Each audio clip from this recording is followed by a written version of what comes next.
All right, we'll call the meeting to order at 7 o'clock.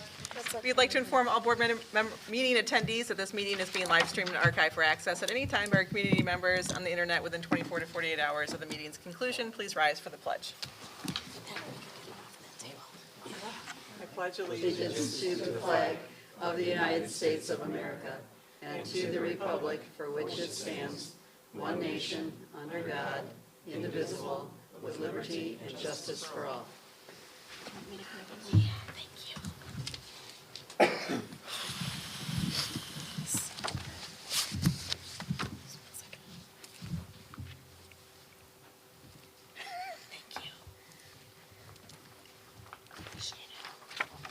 Roll call. Mrs. Sparber. Here. Mrs. Junk. Here. Mr. Carey. Here. Mr. Lawler. Here. Mrs. Pavlak. Here. Mr. Rivas. Here. Mrs. Witt. Here. With 7 members present, we have a quorum. Would anyone like to move something from consent to do business? Yes, please, review poll I-13. I-13. All right, anything else? No, so let's move on to the approval. That'll become what? J5. J5. Yep, sorry. And then we'll move on to a motion to approve the agenda as amended. Is there a motion? So moved. In a second? And a roll call. Mrs. Junk. Mr. Carey. Mr. Lawler. Aye. Mrs. Pavlak. Aye. Mr. Rivas. Abstain. Mrs. Sparber. Aye. Mrs. Witt.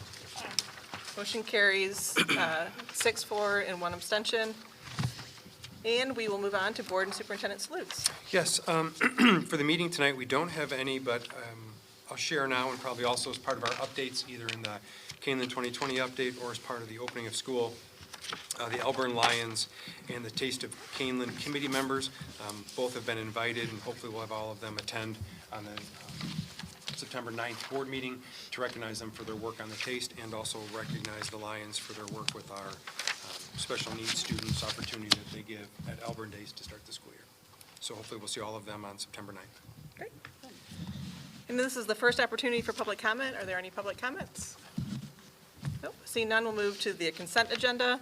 The consent agenda contains the following action items: approval of accounts payable and payroll, August 2019, approval of treasurer's report, July 2019, approval of minutes from July 29th, 2019 regular meeting and July 9th, 2019 and August 5th, 2019 special meetings, approval of resignations and employment of staff, approval of destruction of audio recordings from January 2018, approval of motion not to release executive session minutes from January through June 2019, approval of policies from press, second reading, amended approval of non-speak educational support staff salary increases for 2019-20, approval of administration contracts and salary increases for 2019-20, approval of superintendent salary increase for 2019-20, approval of Valley's salary and benefit recommendation, approval of the disposal of a transportation truck, and the following informational items: the new teacher hire report, the summer school and jumpstart update, and the Freedom of Information Act request report. Is there a motion to approve? That's a lot. Exactly, the consent agenda. So moved. And a second? Second. And a roll call. Mr. Carey. Aye. Mr. Lawler. Aye. Mrs. Pavlak. Aye. Mr. Rivas. Aye. Mrs. Sparber. Aye. Mrs. Witt. Mrs. Junk. Motion carries 7-0. We'll move on to J1 solar energy update. Yep, thank you for Mr. Aaron Raftery to come back out again and answer any questions if our board has any. And as you saw in the memo, part of the reason why we wanted to bring this back, it's slightly amended, and there were some questions at the last meeting that we tried to answer, and we'll answer more of those tonight. And also with 3 board members missing, we thought we'd provide this opportunity to also everybody to hear, all board members to hear it at the same time. So with that, I'll turn it over to Dr. Fuchs and to Mr. Raftery. Alrighty, thank you. Again, thanks for coming out tonight. So one of the board questions, I'm going to start just briefly, were the roof ages and what types of roof. So you'll see the table in the board memo for your information. And then Dr. Layden and I have spent some time talking. That's why we're gonna have a discussion, hopefully, after Aaron goes through the initial part of his presentation, on whether or not we wanted any ground mount systems out there. So we'll talk about that in just a moment. But the other three schools, Harder, John Shields, and John Stewart, we're pretty ready to go unless if there's any other questions or concerns. And I'm gonna have Aaron go through the update with you, and then we can talk about that as well. So let me go ahead and ask you to get started with your presentation. Just a little bit as an overview of what some of you saw last time.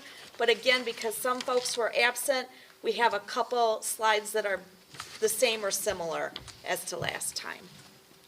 Sure.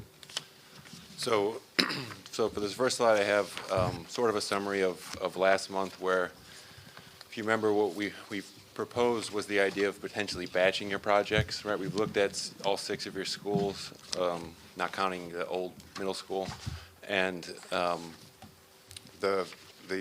excuse me, we proposed batching them based on the fact that some of the schools, some of the projects are potentially taking a little bit longer than others. There might be some additional questions to be resolved.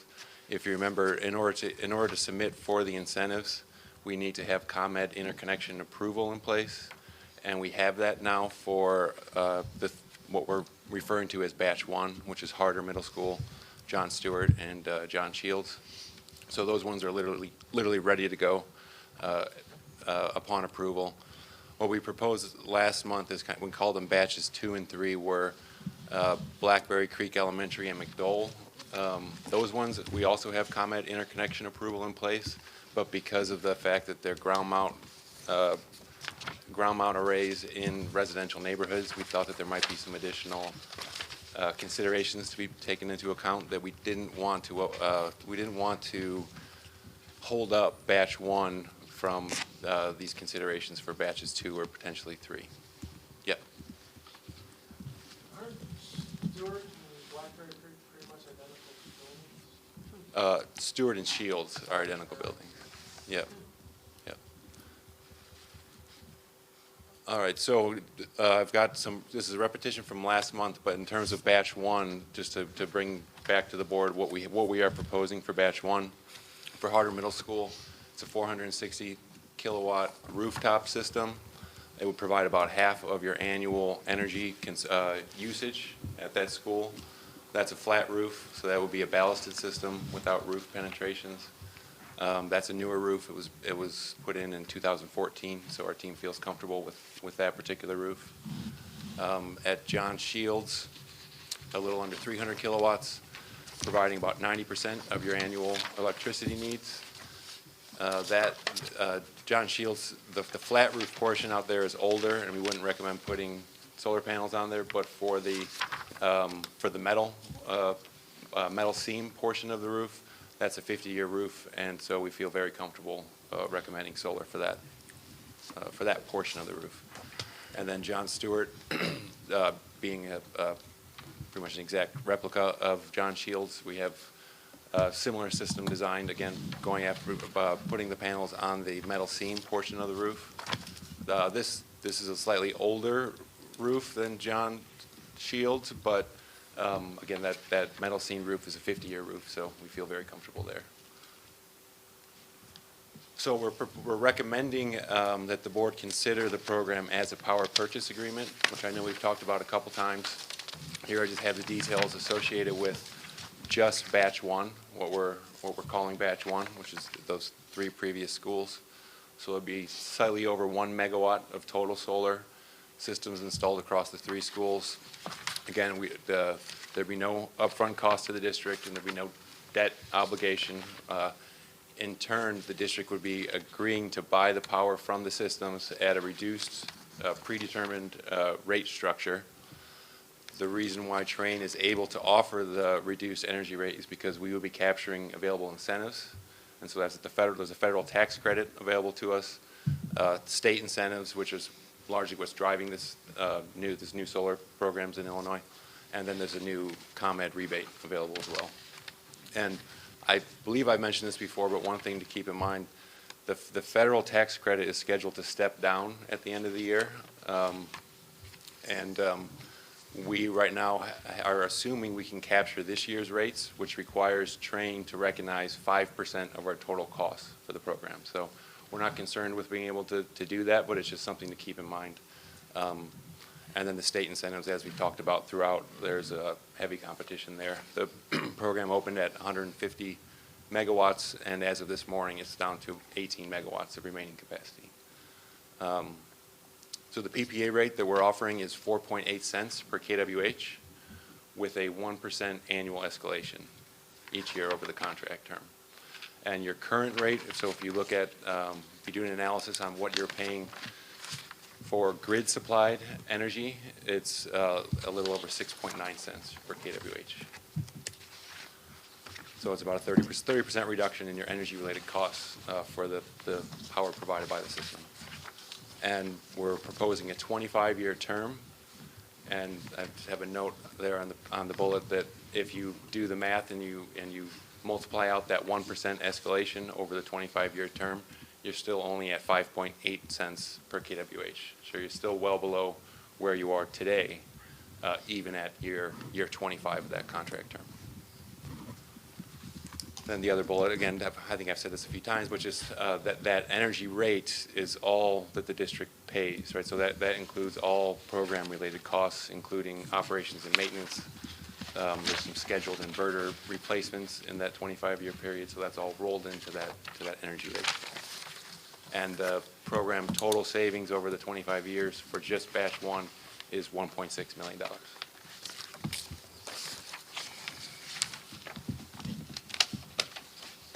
So as far as board actions that we're recommending, as Dr. Fuchs said, we're certainly looking for some feedback on whether or not we want to potentially, how we want to pursue what we called batches 2 and 3, which was the ground mount systems. I have a slide right after this that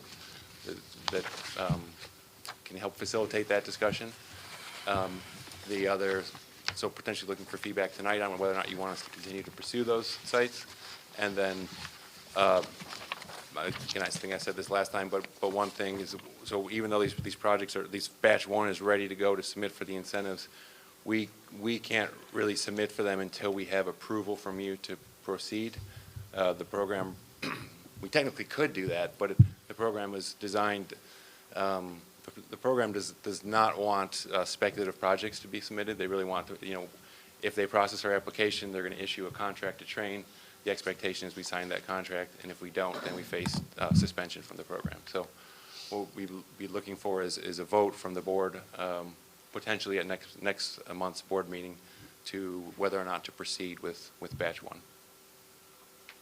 So I think that we should start the questions or discussion in terms of batch 1 and whether or not we're ready to move forward with that. Following that discussion, we can talk about the ground mounts and see where we want to go with that. So. Sure.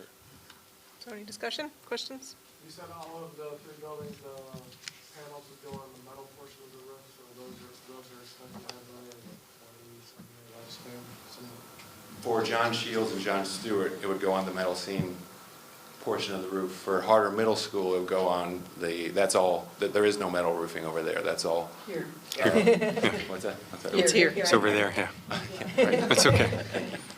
We are here. All my meetings have been over at the high school, so a lot of things I think.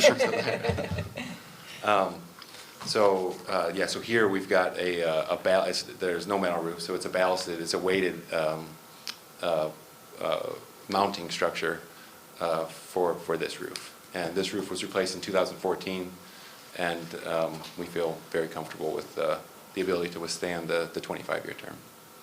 And does whoever put on the roof, is whatever they put up there approved for this type of system? I mean, did that question make sense? I think so, and we haven't checked, I haven't reached out to them, but you've had engineers up there. We have, yeah. In our experience, we don't, I mean, typically, these rooftop systems will actually prolong the life of the roof and protect it when you're not penetrating the roof, right? If we were penetrating the roof, that'd be a different story, and that would probably void your warranty. Well, and that's what I'm worried about, is the warranty on the roof that we have. Yeah. We You need know to what, make- I can definitely check on that and make sure. Thank you. Yep. That's all I have. Sure. The 1.6 million, Yep. is that the savings of what we're paying presently and what you be selling it to us for? That's all that's configured in the 1.6? That's correct, yep. So it's, we model the 25-year production of the system, taking into account multiple factors such as shade. There is no shading in this case, but, soiling, dirt buildup on the panels. There's a 0.5% depreciation year over year, that's just very typical for solar PV. So we do 25 years worth of production modeling, and then it's just a simple difference of what the rate you would have paid for those KWHs versus the rate that you're being offered in the program. So that's the savings that only That's the contains in savings. 1.6? Yeah, Which is like, and including O&M related costs get factored into the pro forma, right, which are in the rate. So yeah, the math is as simple as it's just the difference in the energy rates for the energy produced by the system. So, but if energy rates double 10 years from now, our savings go up. Correct. Okay, Yeah. that's- Yeah, and we factor in, so if you look back, so the Could happen. the Energy Information Association, it's a federal group, they look at kind of 20 to 30-year electric rates changes, and it's very spiky, right? But the average is about 3%. So we assume a 3% energy rate increase for grid supplied power, whereas with the power purchase agreement, you have a predetermined rate structure over that entire 25-year period. Right? It's not subject to any fluctuations beyond that 1% escalation factored in. Dr. Fuchs, do we have any, historical data that proves that 3% data point? Actually, it's been less than 3%. Okay. Because we've been able to hold rates pretty flat. No, but the electrical rates in the last, call it 5 to 8 years, have been historically low, and they continue to remain historically low. So, is it valid to ask the question, what is that breaking point where we may not be able to sustain the savings?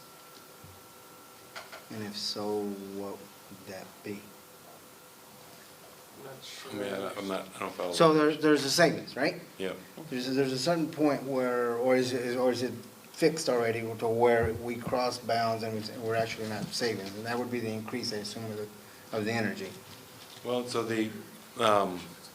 so with the power purchase agreement, you only buy the power produced by the system, right?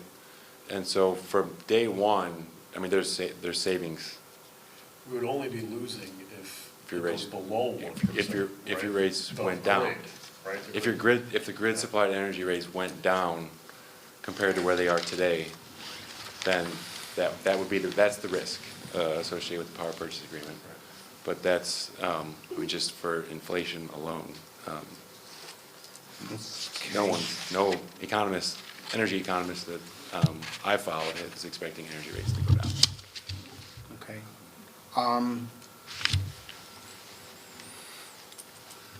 Are we protected in our contract that we can get out of this if we have to? No, not for the 25 years. We're agreeing for all 25 years. The last energy company that came in here, I brought up the issue, protect us, protect us. We didn't. We ended up giving $108,000 away because we cut it short. And that's where I'm coming from. Mhm. If they don't feel that we're gonna lose anything, was it hard to put it in there? I think there's a difference between, that was a behavioral, that was based on behaviors, whereas this is based on energy rates. Just a rate I difference. think it's a Yeah, little, sorry. I'm not sure I they're can appreciate the a difference. comparison, of the same thing, but, I can appreciate the difference. I just wanna protect us. yeah. Yeah, we're not proposing any reduction in your actual energy usage through this program. It'd be great if you guys do reduce energy, right? But that's not a part of this program. Understand? Yeah. Understand. I know you answered this question before, and I just can't remember. If the ComEd loses power to this building and we're at 100%, does this building still keep power and operating, or is it? It does not, no. So there's a safety disconnect that automatically trips, and that's just because this system is still grid tied, so when we're overproducing relative to what we're consuming on site, then we'll be feeding that excess energy into the grid. And that's a benefit to you because you get credited for that. The meter spins backwards, right? So we are grid connected, and for safety reasons, we need to install an automatic disconnect. If a lineman is working on nearby power lines and there's power being fed into the grid through distributed systems like this, then that poses a safety threat. There is a way to build in energy reliability by putting in storage, and it's not cost effective at this point in time, but I would very much expect me to be back out here in the next 10 years proposing a storage component to be added to the system, because lithium-ion batteries the costs are coming down. But right now, that's a long answer, but right now, no, if power goes down on the grid, then Even if You're- the cells are still generating, we still don't have power then? correct, yeah. The system shuts down. What is our average bill right now? Monthly, yearly, whatever? I don't have that with me right now. Can we? Yes, I can absolutely get that Get for you. that for us? I just simply don't have it with me. I understand, Yeah. understand. Because 1.6 divided by 25 is 62, I believe, if I got it correctly. I just Per wanna- year. Per year, I want to compare. That is correct. Just want to compare. Yep. Yeah, and we haven't we haven't incorporated any of your demand costs associated with your buildings, right? So, I just want to be thorough with it. Has the, That's why we're taking our time and not asking the board to make a decision tonight. We understand it's a 25-year commitment, so ask all the questions you need to be comfortable. so this is a little more touchy-feely question, but has anybody calculated what the reduction in our carbon footprint would be? I haven't actually, but I certainly can provide that as a follow-up. I would like to see that. just Yeah, absolutely. What was the question, I'm sorry? How much it will reduce our carbon footprint. Yep. Anything else on this one, Ms. Faes? Thank you very much for those questions, and we'll provide the information for you at either maybe this Friday or next Friday, depending on how long it takes to get a couple of those together. It shouldn't take too long. Are we going to talk about the future batches? Yep, that's where we're headed next. Yeah. Okay. Yep. So again, Dr. Layden and I really initiated this part of the discussion together. As we contemplated where we might head and really considered ground mount systems, we're feeling like it's not something that we want to move forward with, but clearly we've done Train has done some work for us, and we want to make sure that the board wants to also consider that direction, and so we're looking for feedback from the board. You had a lot of feedback last time when we started talking about ground mounts. You had a lot of questions, concerns. I just kind of want to get a better feeling for that. If we ask Train to go back and look at roof mount systems, specifically for Blackberry and McDowell, I would ask, what are the pros and cons of that? Because it was not their initial recommendation, so I'm sure that there's a reason for that. So I would want to know that information, but I guess the question then becomes, do we want this kind of system for those schools, or where do we want to go, if not ground mount? And so, Todd, can you? Which, Yeah. yeah, no, Okay, and, yeah. yeah, as we had the conversation, there were the factors we shared in the memo, in the conversation, and then looking at some ground mount in person. In the spaces that we have and the utilization of the space, even with the savings that we might receive from those, and no offense to Train or the plan, we just didn't feel it was the best interest of Keeneland for the next 25 years to take up those spaces with ground mount solar panels. Yeah, Is that grade schools or? the grade school and the high school, so it'd be Blackberry, McDowell, and Kaneland High School. I could understand why you wouldn't want to put ground ground mount solar panels in a residential subdivision, but I guess I don't necessarily agree Yeah, with you. high school's different. That was my question, can we separate that back? To me, the one thing with the high school is it is large. You know, I was trying to get a scale last time I was here, and it does take up a significant amount of Which school space. is which on here? It It's isn't tiny. residential though, but it's not in the back and it's large because it's a large building. But that's, Well, there's actually two areas on it, high school. That's Yeah. McDowell's. but I hear what you're saying. It's definitely different. It's definitely different than the grade school. And this is the high school. Yeah, this is the high school, so this is up here, this is showing us how, so Oh, yeah, here's, so those are. yeah. I mean, I don't know if the high school is that much different from the grade school, but that was my first question. Is this the parking lot? But they seem to be different. The parking lot. Needs. Yeah. You know what, I can open it. Get it from the last The one. last one, sure. Thank you. This one is up there on the right-hand corner. It is, That's the high school one there. And my eyes are good. yeah. Okay.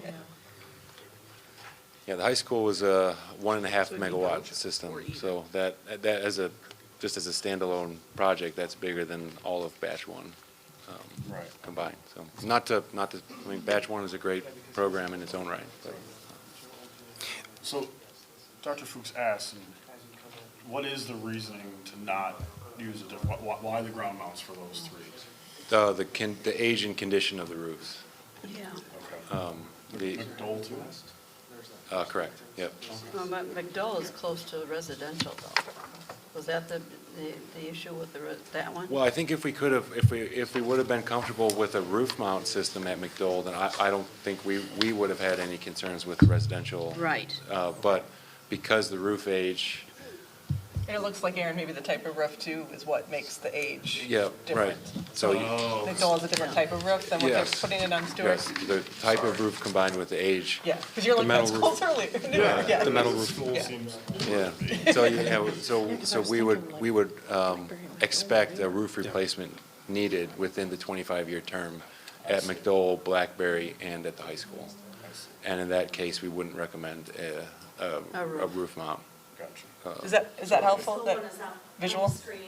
Yep. So Aaron, as you can see, the different pictures of the same high school at different areas on the property, is it recommended in all of those spots, or is it either or the savings and the offset, is that as pictured right now? It's as pictured right now. Okay. So it's the total, yeah, we have the field to the east of the building and the field to the west of the building. That in combined is what we have presented here as offsetting 83% of the total. Now, is there something Just up? so, I'm clear, I'm sorry. Yeah. Big old mound of dirt's back here, right? Yes, it is. Yes. Okay, and this is the bus parking over here? Yes. Yes. This is the retention pond and the old junior high there? Yes. So there's really nothing that ever happens over here, right? No, just cross-country runs on the perimeter of the property. Otherwise, I would say not too much happens there And then on the at far, this time. on the other side of the, yeah, but the Auditorium. chances that you're gonna expand on the other side of the parking lot are, No, because the pipeline runs there. The pipeline is right through there. Edge. So I don't think they'd let us. but then, which would be the further side away from me is soccer practices in that general. That's correct. That is. And so you fence both areas, but the soccer fields are back there. So there's reason for people to go to the one farther away. Near there. Yeah, near that area, Other than cross-country, no one ever uses the space on the, west side. Foot traffic wise, that would be limited, correct? Yeah. But it's On the both, west not side. either or. we can't do one or the other, it has to be all. No, it can be, we were just going for maximum impact, to be honest. So Oh, the west, it's not either or at all. And it can be, Okay. it can be one or the other modified as well, right? So if we want to make the west system smaller than as portrayed here, that's another option as well. Now, why are we not using the property by the old middle school? It's too far, right? Don't you say it's too far? The old middle school. No, I Meredith? know where the building is, I'm not understanding the question. as to Just which- like towards the baseball fields to the left, to the west side there. no, You're talking about the property, the ground? Correct. on the Yeah, left. I believe the reasoning, so the cost for a ground mount increases the further away you are from the point of interconnection. So we actually need to physically interconnect to your meter. And so it gets to be a point in time where it's it's not cost effective to put it too far away, right? Well, I would begin That a makes question, we do use the old middle school, right? And how much actual energy we use there? And will it be sufficient to cover That's that? not one of the buildings that we've done, but we can certainly ask Aaron to investigate that. That's a possibility. Not holding you to anything at all, Yeah. because I understand. It seems like the majority of the panels are on the west side. Mhm. Right. So can we guess, like, instead of an 83, it'd be 40, we could get roughly a 40%? Again, not holding you to anything, just kind of. Yeah. Well, I mean, it would, I'm guessing, my guess is as good as yours, just visually based on, I mean, each one of those panels is the exact same size, and there's no shading on any of it, so in theory, these should all be producing equal amounts. So just based on the total area, it looks to me like maybe it's 60% of the total, right? So. On the west side. On the west side. On the Yes. west side, yeah. So I guess it's my 2 cents worth that I'd like to see the west side investigated further, and that's just my opinion. So on the yeah, east, on the There's other east, things on the east side too. so the east side, to the east of the Auditorium? panels on the east side, that's where the pipeline is. Right. That's where they repaired the Further east. pipeline. And so The road is. you've taken into account the easement and everything for the pipeline, We have, obviously, yeah. okay. But it also floods there. That, Yeah. it also Water. floods, there's lots of water that turns into a little pond sometimes when, Or a lake. Is that a little The further pond east? is more right here where the swamp area is. okay. It just kind of expands sometimes in This heavy isn't rain. Nice, but this is the worst part. Okay, Yeah. The drive is right here, oops, where is it? Yeah, right here. but it doesn't interfere with the current soccer field, right? No, because that's up there on top. Yeah, It's up on top, up so in that Up area. in this area over here. What about like balls, like Yeah. hitting the panels? I mean, I imagine that'll get put on maintenance to once a week, go in and get all Go the in and fish them balls. out. yeah, I just didn't want them to damage the panels and Right, have any right. kind of a, My concern for them being, I mentioned last time, was that they're right next to the auditorium/parking lots and stuff. I mean, kids are gonna be there. Well, and that was kind of part of my thinking with the west side, is West. there's no reason for anyone to be over there. Correct. I don't- Right. Shouldn't Whereas be. But on you'll this have- end, they're right there. You're in and out, and there's So- all kinds of sports and other activities that happen along that drive. So- Which is to the west of the east.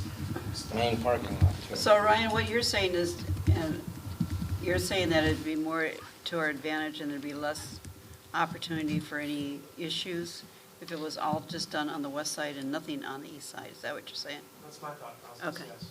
I kind of agree with that. Dr. Layton and Dr. Fuchs, can you tell us why you were concerned about the high school? I mean, I get the the elementaries, but why the high school too? I think it was just overall the fact that it's on the ground, the visual, the attractive nuisance, the landscaping that some of the cost and the upkeep that we already have for landscaping, to have to go in there and do the work there, the time commitment, we just didn't know the 83% offset, if that would be worth that time and effort and energy to have to go and do that. So rather than risk that piece of it, let's capture the part we felt comfortable with. Sure. And then that piece, just leave that one alone. So you said you looked at some, do you know like how old they were? They were 3 years in or something, and did they look like they had Well, it- weeds and was it? Well, it was just looking at, and again, it was the scope of them and just the amount of posts that were up. And then I visioned Mark and his guys with everything else that they're trying to do to go in there and weed whack and clean and that work that would come with it. While it would be great to have that offset, I just don't know if it would be worth the amount of time and effort and energy that Mark and his guys would have to do when they're already a tapped, tight group. Okay. The ground that's underneath those units, do they have to be, just regular soil, or can it be something else? Is it likely gravel, or I know you gave it two gravel? options before? Could you gravel, what's been pretty popular in the Midwest is native plantings, where we choose the particular seeds so that it wouldn't grow above, it'd be smaller plantings. And so That would require maintenance over the first 3 to 4 years until the native landscaping took off. But then throughout the rest of the term, that would not require It just maintenance. takes care of itself. Yeah, right. So we hadn't discussed that before, but that is a possibility. And this, Is that 3 to 4 years a pretty large commitment, though? Kind of addressing Dr. Layden's question about what Mark and his guys are gonna have to be doing? yes, I mean, Yeah. it's something they're not doing now. I mean, Right. so yeah, it But is. with the 83% offset, I mean, it wouldn't cost to hire a couple of guys to do it. It wouldn't cost nearly. The savings amount. The savings wouldn't Right. go Right. away because we didn't do that. I'd like to I know that also- cost, though. Yeah. But it's I gonna also cost. think that it's not universally accepted that this isn't, that the aesthetics are bad. I think the I fencing. don't think everybody thinks, oh, man, those are ugly solar agree. panels. I I think a agree. lot of people think, wow, Yeah, you know, that looks pretty techy. I like, you know, I know that we're, we're trying to save money you know, and we're trying to everything save money, we're trying to, you know, have green energy. And Cost it's, effective. you know, I think it's kind of like, you know, I love to see the big windmills. I know a lot of people probably don't. But, you know, I think it's kind of an acquired. I think some of the fencing around it makes it look a little less attractive. And I maybe share your opinion more on the roof. When you go and see the roof mounts, you're like, oh, you know, but maybe less so on the ground, but it's personal, that's true. Yeah. And there is truly a little bit of the, and I agree with the value piece, there was just a little bit of fear having high school students and something like that around, because while our students are all awesome, they don't always make the best decisions, probably most of the time they do, but the fear of that is something that we can get past, we can put up fences, we can do that work, but working with high schoolers regularly for a long time, their decision-making isn't always great, and I would hate to How have far anything off- happen. All right, how far off of the road is that, actually? On the north end? The setback on the far On the west west. side, you're right. How far off the road is that? Off of Meredith Road? Off of Meredith? Or off of Kesslinger. Right, right, that's Meredith. So So how she said, how far? far off, what's the setback? You know, I'm not sure, to be honest. I believe the required setback is 50 feet, and so it'd be at least 50 feet. Okay. There's a parking lot kind of in that corner too, isn't there? Yeah. How far off that Wow. parking? Isn't there? The bottom of the L? Right to the west Where of the it. L is. Yeah, the bottom of, yes. Yes. Yeah, the parking lot is right here. Yeah. Yeah, It starts right there. and it goes that way. Yeah, this is a retention pond area, right in here. But students don't park there, right? No, No. this is, staff, Bus this is the drivers. district office, bus drivers. Yeah, so, I guess and that's part of my logic is I know that we have some, opportunity for, unpleasantness, but if it's further away from where the students regularly travel. Well, and that's another, Sure. yeah, that's, yeah, because very, yeah. So if something happens to the panels, you guys replace them, right? I mean, normally, like if something Except- non-student related happened to them, Yeah, that the replacement is included and it's on you guys. correct. Yeah, there'll be an insurance. What about insurance policy. vandalism? Yeah. And let's not just blame students, I mean, it could be anybody. There'll be an insurance policy taken out on the panels that would cover both acts of God and vandalism. So, That's something we take out? The insurance? Yeah. That's negotiable. That, typically we ask for you just to add it to your existing insurance policy rather than us taking out a whole separate insurance policy, but lawyers have pushed that back on us a number of times, so that's negotiable. So we'll need to know that cost as well.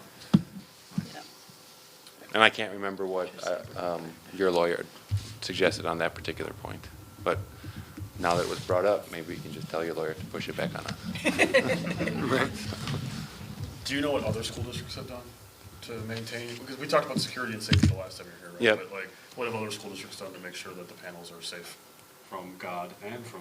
Yes. Well, you can't, I mean, it's only so much you can do in the God part, but just the fence is really all, which I know you asked a good question at the last time, which is that enough? And, Right. and I can't, Is the fence as high as Yeah, I'm what, not asking, they weren't all I'm here, willing to- we didn't have this whole discussion. Yeah.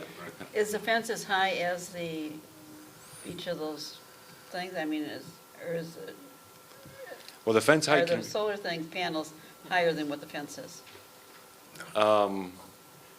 it can be. I think the minimum requirement is a 6-foot fence, but sometimes customers will ask for a larger fence and then ask for some type of wrapping on the fence, so that way you can't really see inside it, and then sometimes, Sorry. And I the said height of the razor wire. yeah, And the height of the panels? which- to hide the panels, right, if Yeah. people do. The other question was how high are the panels, right? Right. Yeah, and I don't, so the panels, so that will vary. The lowest possible height would be about 6 to 8 feet. Okay.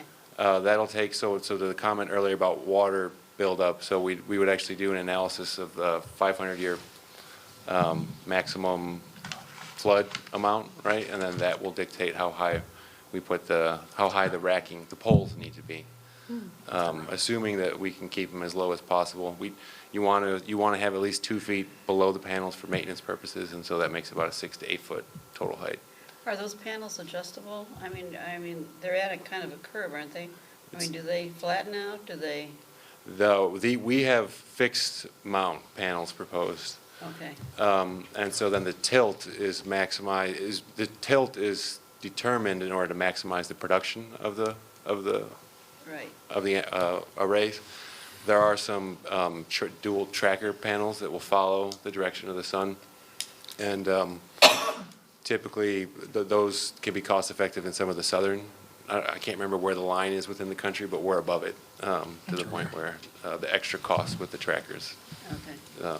is not worth the extra savings. So is there anything else with the high school, or do we want to talk about the elementary? I got a general question. What would impede, if there is such a creature, the max? If there's a what? What would impede? What would impede, meaning like clouds, whatever, that would Reduce that? tailor down the consumption of, or the savings that you were predicting? Like, Yeah, we have a lot of storms and Right. whatever, and it's always blocked, that type of thing. Yeah, so certainly cloudy days, you'll produce less. I mean, the one nice thing about the weather is it's very unpredictable on kind of a day-to-day basis, like or week-to-week basis for that matter, but it's very predictable on a year-over-year basis. And so that's what allows, so like Train will have to offer production guarantees to the state associated with the incentive amounts on this, or we face clawbacks over the first 15-year period. So the production amount is very, very, for the weather side of it, it's very predictable. Okay. The parts that could hurt us is if we're not maintaining them well, right? Associated with dirt buildup, associated with excess snow buildup in the winter. So that's part of the reason why we take on the O&M associated with it, to make sure that those systems continue to produce. So I'm clicking. And there's nowhere on the high school roof that you could do even part of it? Like the auditorium's newer? There's a very, very small part on the high school roof that we could do now, but it'd be very minimal. Okay, Yeah, thank you. yeah. Elementary school, or is that just a no for people? I'm not, it's not a no. What would you say, Teresa, I mean, I wouldn't just, say no right offhand. Okay. I guess I wonder, does it, if we were gonna do something like that, does that require public hearings? Does it require, I would since it's recommend- taxpayer land, does all this require public hearings to? Or can we just do it? Well, you could just do it, but for something like this, we would recommend at least communications with the homeowners. We could send out flyers, we can invite them to a public forum. But, these people are gonna be looking out their windows at solar panels, where right now they're looking at, grassy fields, so. I'd be inclined to talk about the two grade schools once the roof has been replaced. Yeah. I don't think I'd want to tell somebody that they're now going to live next to solar panels, or they've been used to living next to a grassy lot. But we still have the option in the future, once the roof is redone, then. How old are the roofs on those two schools? It's on that It's on the front page, I page. believe, which shows 2005 through 2004. Life of 20 years, 20 years. So we're- Which is I guess I also think Or some, like if 15. it were me and it Yeah. were going to be in a, 5 years. there's a school site in my neighborhood. I mean, the savings to my, the tax savings Same way with and the Blackberry. increase in benefit to the school Those about district 5 might years on offset the my, roofs anyway. dislike of what it might look like out my window. I know the majority of people perhaps would argue anyway, but. I'm on your page on that. Yeah, because you're talking about 5 years on McDolin and Blackberry Creek before the problem is going to need to be replaced anyway. For the roof you're talking about? Yeah. Potentially.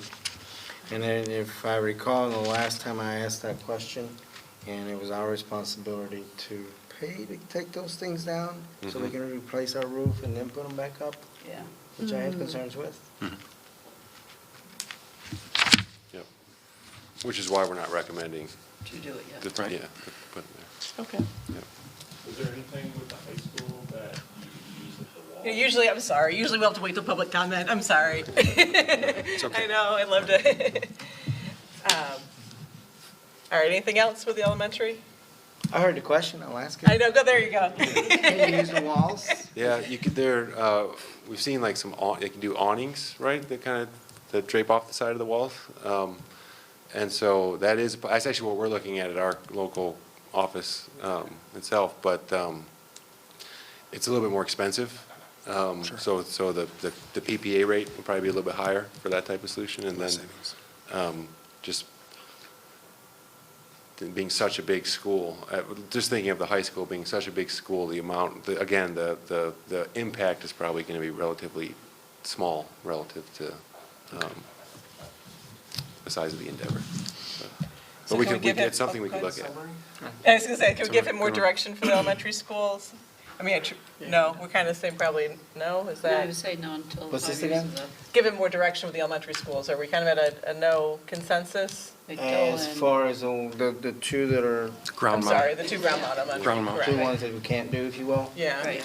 there's nothing So, you can do. Teresa's with it. out by herself thinking they're pretty. I'm No. I actually just with think they're Bruce. cool, sorry. Well, personally, I don't mind, but I think about Sugar Grow's response to a lot of things and how that's kind of around here, that people just don't want their fields and their. It's actually Montgomery, and is it Sugar, it's not Sugar Right, Grove, I know, KBK? Like around here in general. Oh, not okay, just Sugar okay. Grove, but- Okay.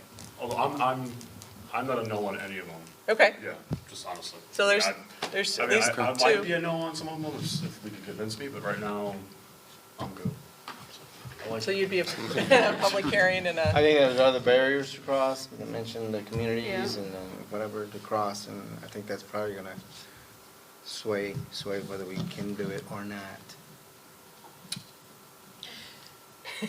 go ahead, one last, One last because Ryan's putting question. his finger down. I don't know what replacing the roofs would cost, but we did have some budget savings and we have capital improvement money. Is it worth looking at whether or not we should replace the roofs Now, sooner in order to capture the savings earlier, and maybe it would just be something to think about? I have to think about that, I'll write that question down and see if I can get some initial thoughts on that. Okay. One of my initial concerns of that is we have a whole list of other priorities right now. Yeah. But on the other hand, I understand the question with regard to the potential savings, so let me do a little homework on that. Okay. I mean, don't knock yourself out, just, No, but I mean, we should be able to get some estimates and see where it falls. okay. So we good, moving on? Thank you very much, I appreciate the conversation. Erin, Thank you for coming again. Thank you, Aaron. Thank you. Before we do go on that subject matter, I do want to come right back to our protection on the contract to be able to get out of this just in case. So that's for batch one. Batch talking one, about- batch two, batch three, however many batches we got, we gotta have an out if we need it. Is that something you want to comment on, or? Sure, yeah, so there'll be an early purchase option for each year of the 25-year period, right? But something you should keep in mind is that early purchase option will be relatively high so the first step, so the federal tax credit has a 7-year clawback, right? So we claim the federal tax credit in the first year. It requires that the system stay owned by the private entity that claimed the tax credit for the first 7 years. So because of that clawback, typically people don't, we'll give you an early purchase price within that 7-year period, but it's going to be high within that 7-year period because of that federal tax credit clawback. And then the next thing to keep in mind is that the state incentives, so the state incentives are 15 years worth of credits and renewable energy credits paid out in the first 4 years. So there's 15 years, so there's clawbacks on that incentive over a 15-year period. So so you have the option to purchase it early. I mean, it's not something that we don't make any more or less money, right, if you purchase it early or go out through the whole contract term, but it's going to be cost prohibitive to purchase it within those first 15 years. That's Because fine. we'd have to I make still wanna up see for it. your incentives. Yeah, I still want to see it. yeah. Do you But it'll want be that in, table? Huh? it'll be in the I contract. understand. That'll be in the contract. It'll be in the contract, just like you'll have 25 years worth of visibility into the energy rates itself. You'll have a fixed exhibit to the contract that So has. there will be a cost associated to when and if we say we don't want these anymore. Exactly, yep, All right, cool. As long as it's there. yep. Thank you. All right. We'll move on. J2? Thanks, Erin. Thank Have a good you. night. Thank you, Aaron. Report on the opening of school.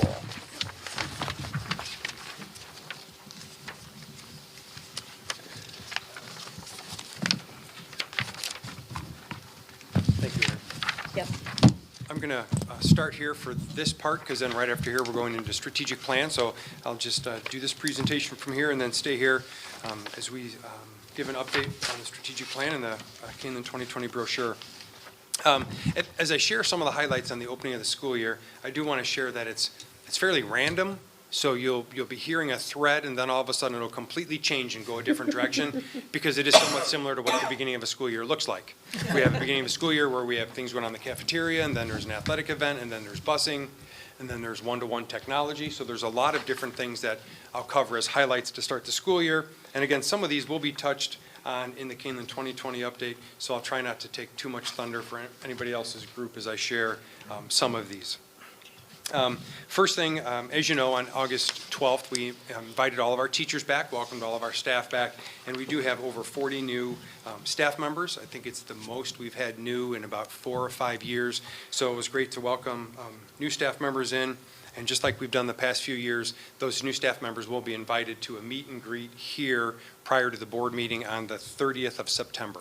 So on the 30th of September, plan maybe to come about 6:30. We do a little meet and greet first. They introduce themselves, and then we welcome them, and then they usually take off shortly thereafter. One of the other highlights was the technological advance. We did roll out over 3,100 Chromebooks on the first day of school, 4 through 12. But 6 through 12 was the primary number of Chromebooks rolled out, and it was interesting to see.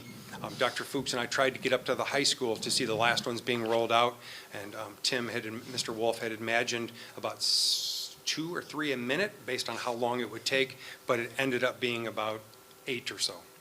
The students figured it out so quick, how to log in, how to get it to them, and the Chromebook covers, they were handled so fast. By the time we got up there to see the end, they were already done. So they got all of them done on the first day at both Harder and here at Harder and at the high school.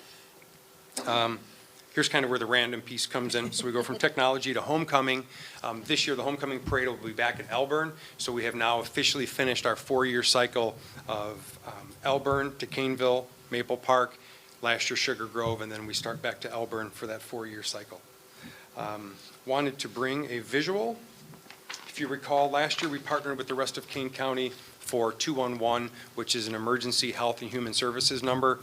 Just want to, again, remind our community and families everything from food, clothing, shelter, housing, mental health, mental awareness.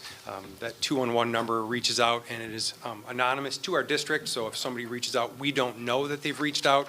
So if a family does do that and wants additional supports, they would have to let us know, because we don't have direct contact with anybody. So if anybody does use this, that family would have to reach out to us for us to try to talk about any continued services. The Keeneland Foundation is doing our golf outing on September 19th. More information will follow on that. We are looking for vendors, donations, and if any of you here are golfers and would like to play golf, you're welcome to come to Bliss Creek on the 19th and play golf. To open the school year, I think, for Mrs. Eggleston, is that our 4th year we've done the special needs with the Elburn Lions Club? As I shared, the Elburn Lions Club representative will be here on September 9th to start our school year at Elburn Days. Our students with special needs across the district are invited to a special session at Elburn Days, and part of the idea from Mr. Krishak was to have our students in an environment that's a little lower key and less stress. Many times students with special needs struggle with noise and lights and the demands of the surrounding that would take place at an Elburn Days. So along with the vendor, they put on a couple free hours where our students can go on the rides. Our care students wear special yellow students. A number of our staff members, Mrs. Eggleston and some administrators, help the students on and off rides, and they can enjoy that environment when it might be more difficult to do so when it's more crowded. Keeneland, part of Keeneland 2020, Taste of Keeneland yesterday, if you were able to make it, or if you saw anything on Facebook. It was a great event. I will not share the number of people that attended, because that's part of Dr. Fuchs, and I think it's B2 maybe, or 2B. I'll let you share that number. But it was great to see the community truly come together, from Montgomery to all the way up north to Maple Park. The number of people that attended and the comments that we had. Again, the intention is to be a one-year event. I know we've heard a lot of people say we look forward to next year and the following years. The intention was a one-year plan to celebrate Keeneland 2020 under the culture priority of number 2 of bringing the communities together, because we are different in that we support 9 different and serve 9 different communities. And again, those committee members will be here on the 9th. The other thing that will be exciting coming up this fall into the winter, this is the beginning, you'll hear more about it in the strategic plan update. This is the beginning of year 4 of the current strategic plan. So this year we'll be navigating the conclusion and celebration of Kaneland 2020 and what we've accomplished, and then also planning the next strategic plan and what that would look like and what we'll vision for our district for the next 4 to 5 years, however long that strategic plan takes place. And more information will come out. That board participation, community participation will follow. One of the things that's exciting, if and when you get a chance to get into the buildings, the flexible seating that we've expanded in our classrooms. All of our schools have now received flexible seating, not full flexible seating in all the buildings, but they all have some now. So we're having that opportunity to experience that and see how that is going. And we'll be able to give you more updates on that and how that looks. We're also excited to have the Ignitor Program back. Again, is that year two or three? Year 2. It's a group of, all of our teachers do a great job, but Igniters are groups that self-select and want to be on the cutting edge of what's next with personalized learning, customized pathways, and so they're on the forefront, and then many times as they are on the forefront, they then share back at Institute Days and PD opportunity as leaders with some of their peers. Another visual, pay it forward. If you were at Taste of Kaneland yesterday and you were one of the 100 first people to this booth, you received your free Pay It Forward book. If you recall, the Pay It Forward book and movie, philosophy of a young man, a teacher, the relationship, the differences, and how differences can be appreciated. So what we're going to do is part of Kaneland under the culture priority of connecting our community, that we are different, but we're also unique and special. What you'll see is a vlog series that the neat thing about this is it's going to be interactive. So vlog, video logs, in which the first, is it out? No. The first one is out, and it's me welcoming everybody to this, so it's can't miss viewing. You're going to want to watch that for about 1:30. It's basically explaining what the program is and what, did you say it's 90 seconds too long? So what we're doing is we're introducing this, and then what we're going to do is we're going to get a number of administrators, we're going to get a number of teachers, and other people talk about how the book spoke to them, and then towards the end, audience participation will eventually have community members, students, parents, family members, what they're doing to pay it forward. So a family could eventually post a vlog, they could forward to us, and we'll be able to celebrate community-wide as we celebrate that book. So that'll be a fun thing to watch and follow throughout the year. On the safety side, as you know already, we do have an additional security guard or deputy who's out at Doberman and Kesslinger in the mornings. And that way Deputy Connolly's able to spend her entire time in the building before school, connecting with students, making sure the hallways in school, cafeteria, gymnasiums are safe. And there's an extra person who's outside directing that traffic, so that way we're able to do both of those things at the same time. And so with that, or the last thing, in this building, as part of the last board meeting when you approved additional capital outlay, we do have extra cameras that are going to be going on in each of the wings. So in the 6th grade wing, 7th grade wing, and 8th grade wing, extra security cameras will be, are they installed yet? Or are Not they going yet, to be I put don't up? think. They're going to They be weren't last installed. week, so. Be installed, and that'll just give us an extra sense of security in the hallways. We'll be able to see how students are doing, what they're doing, and hopefully all making great decisions in the building and outside by our solar panels also. If we have any of those, they'll be making great decisions everywhere. Again, those are some of the highlights. I think you'll hear more as we go through the through the strategic plan update. You'll hear more, so please feel free to touch base on those or more. But before we transition to J3, are there any questions?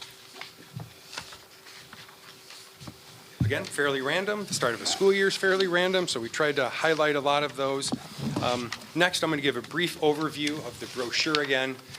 It's the same brochure that we've used each of the last 2 years. So this is year 3 that we've just completed. So this brochure memorializes year 3. And again, it's laid out in the same way as we go through in a couple minutes. On the left side, you'll see each of the there's the 3 priorities. And then under each of the priorities, there's a number of outcomes. So what we'll do is briefly rotate through cabinet. Cabinet and the ad team have reviewed all of these, given all of the highlights. So what we'll do is we'll share a couple highlights, 1 or 2 highlights on each side under each of the priorities. And then as you probably already reviewed towards the end, the key definitions have been updated. So each year as we progress and we move forward, the key definitions are added to make sure it's up to date and applicable with what's going on or what took place that year as part of the strategic plan. And then also key links have also been updated. So with that, I will share, or I'll ask Sarah and or Patrick. I think they're going to tag team the first 2 priorities, and then we'll work through all 9 of them. Yep, so the first outcome was really focusing on setting the foundation for personalized learning through student reflection on their learning practices, who they were as a learner, and then once they knew their learning opportunities, likes and dislikes, how could they then advocate for themselves within the learning environment. This past year, a couple of exciting outcomes from 18-19 were really that we had all staff go through Personalized Learning 2.0. It was an academy that the year before we spread out over a couple different dates, and we decided we need to have one time where everyone's together, same message, and really working towards that one goal. And so we shifted this past year to having it on one of the first 2 school improvement days. It was so successful that we continued it to the first year of this year as well, to have 2.5 on that very first day. Also during this time last year, staff put a lot of time and effort throughout the year to build I can statements and really help with teacher clarity and student clarity on expectations. We have the Common Core state standard or the National Art Standard, but a lot of that language is often very deep and written for educators, and we wanted to make sure we had ICANN statements for every learning environment, so students really knew the expectation that they were learning within that lesson. And then teachers could provide feedback based on that ICANN statement within that lesson. And so we built the ICANN statements and then went and interviewed the students in the spring, and really close to 60%, I think it was like 57.9, were right at that point where they could identify, yes, this is my ICANN for today, and this is how the feedback the teacher gave me will guide my next steps. So that was a huge success for the first year. We've included or increased the use of the learner profile, which we'll talk about in this year in just a second. Last year by increasing the amount of teachers that use that learner profile as the basis for student-led conferences. A couple of those highlights led to this year's kind of action projection for 2019-20. We've taken a further look at the learner profile. It is a 19-slide document that students complete over the course of their time at Keeneland. And we really spent some good time with it this summer and said, what are the slides that we expect students to really be able to reflect developmentally at each grade span? And so we've separated those slides out per grade span so that they'll be more tailored to the developmental and reflection level of the student. So we're excited about that. And then we kicked off the year on the very first day back with staff building proficiency tables and identifying what does that standard really tell us? And is this standard a reported standard that should be on the report card long term? And then once we've identified that, what does proficiency look like? What does it sound like? What does it feel like? What are the words the student should say? And so we've just kicked that off. All of the subgroups do have a plan of work to complete that between now and the end of the school year or a little bit into next school year. With those proficiency tables, that'll be kind of the cornerstone piece that then leads us to build customized paths for students. So in other words, if I have a proficiency table and I see that a student has already shown and exhibited proficiency in that standard, they don't need to wait for me as the educator to move on to the next standard. They can move on to the next proficiency standard and continue to customize their learning, which has been the ultimate goal to get to in the personalized learning journey. So I feel that we're well on our way. We built that student reflection over the course of the last 2 years, focusing on teacher clarity, on the expectations and student clarity, and then we'll move in hopefully the next strategic plan into building a customized path based on that proficiency work. A little foreshadowing maybe, I don't know. That leads us into our second outcome, and as this planning is happening, we obviously need to continue to educate our kids. So the second outcome 1B looks at innovative learning environments, innovative instructional practices that we have in place. So over the course of last school year, we had a few different curricular areas that revamped their curriculum maps, and in doing so, we're looking at some of those things that Dr. Mumm just looked at. We want to be able to provide personalized environments for our students, and we can't do that in an environment that says, okay, everyone, today we're going to be on page 42, open up your textbook. We want kids to be able to progress at different rates. One of the big things from this, we looked at some 21st century literacy skills and what does it mean for students to be able to compete in a 21st century world. And able to allow students to access that information. We had a huge push for a one-to-one learning environment. So as Dr. Layden had said, we distributed well over 3,000 Chromebooks to our students. So our 4th through 12th graders have those, whether they're at school or at home. Our K through 3 learners now are one-to-one, just those devices are staying at home. We had a strong group of Igniters last year. I think there was 27 total that did some projects with that, with different kinds of assessments, looking at learning continuums versus that lockstep traditional curriculum map. So a lot of innovative practices that our teachers are either piloting or as we embed these curriculum maps, when we talk with vendors, we're looking for people that can provide innovative learning modules. So components of a textbook, an online component, connections to businesses and community members outside of the classroom to give them a very well-rounded opportunity to learn.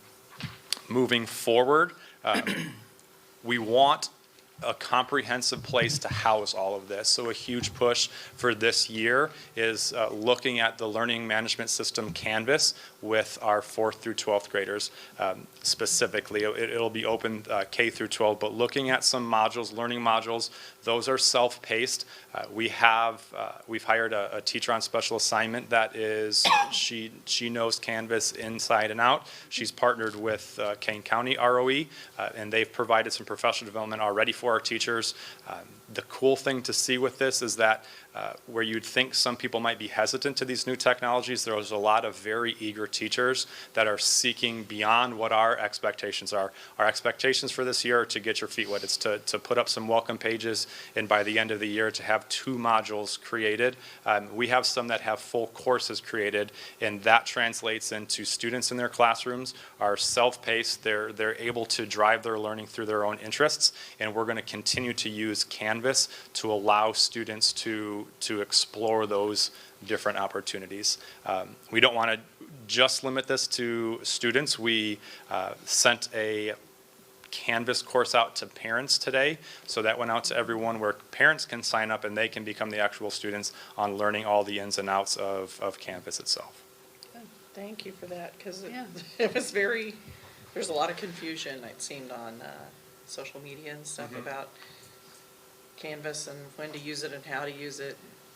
I think everyone was so excited that they jumped right on it, but as we got some emails even within that first week, and some of the elementaries haven't even had their Chromebooks distributed yet. So where we want to make sure that we have everyone on board going forward, so it was a little bit of a slower rollout initially, but we had quite a few teachers that came in over the summertime to do some trainings with Faye and from the ROE and got a really good jump start on it. Good. And one of the pieces that shows the power of Canvas that links these 2 goals together, we also sent out today, just today, that's crazy, the learner profile reflection template to students.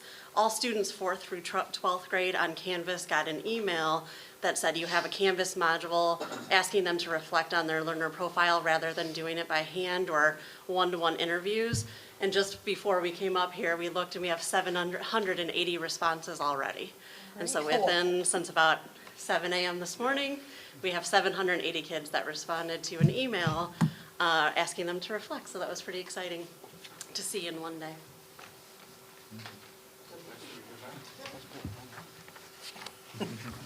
First of all, good luck reviewing those 780 responses. I guess that's the bad side of so many responses, yeah. Fun with that. The third outcome under personalized learning is trying to connect the rigorous process between our schools and the community. So a few things on pages 7 and 8, if you're following in the brochure, that I'll share with you. The actions implemented. We had 47 new community connections this year. If you recall, we've provided those updates in the past. And so what we're trying to do is the college, career, and community piece, the career and the community piece many times through our community connections is built and increased through those. And even just as of yesterday at the Taste, I believe there were 12 new community connections that were made, 12 new vendors, 12 new donors or supporters that we brought on board that were able to come and support that. The other thing we did this past year for the first time was the One Book, One School, or One School, One Book program with the one and only Ivan. So that was a great way to unify, and it was very rewarding in my role to be able to go to the different elementary schools as the books were rolled out.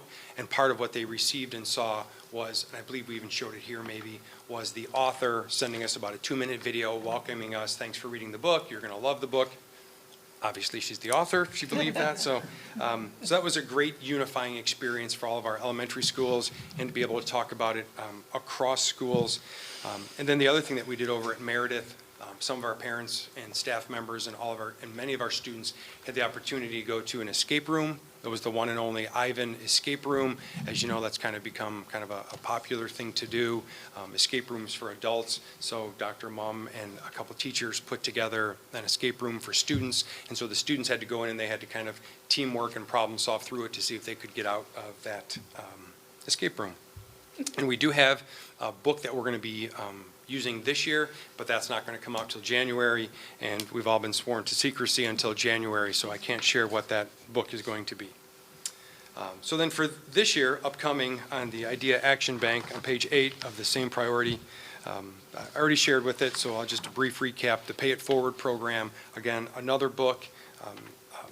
Our advocacy and push of literacy through shared books and shared book studies is evident, and we're trying to increase that, and bless you, and prioritize that.